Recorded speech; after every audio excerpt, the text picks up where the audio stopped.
कुन उद्देश्य प्राप्तिका लागि सिंहदरबार, शीतल निवास, बालुवाटार, सर्वोच्च अदालत, राजनीतिक नेतृत्व र निजी निवासहरू, प्रहरी चौकी, व्यावसायिक प्रतिष्ठानहरू सुनियोजित ढंगबाट जलाइयो?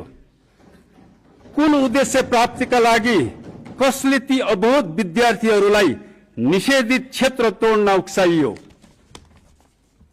कुन उद्देश्य प्राप्तिका लागि हतियारबद्ध टिओबीहरू 23-24 गते तिलस्मी रूपमा प्रकट भए?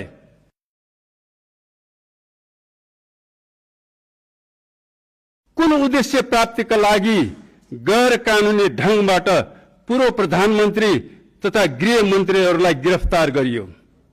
कुन उद्देश्य पूर्ति गर्न राजनीतिक नेतृत्वहरूलाई गिरफ्तार गर्ने प्रपञ्च रचिँदैछ? कुन उद्देश्य पूर्तिका लागि देशव्यापी रूपमा दमन चक्र र राज्य आतंक मचाइँदैछ?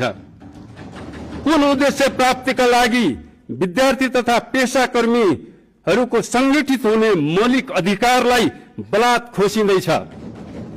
कुन उद्देश्यका लागि मिडिया ट्रायल, साइबर आतंकको सृजना गरिँदैछ? सम्मानीय सभामुख महोदय, निश्चय पनि भविष्यले यी प्रश्नहरूको सही जवाब दिँदै जानेछ।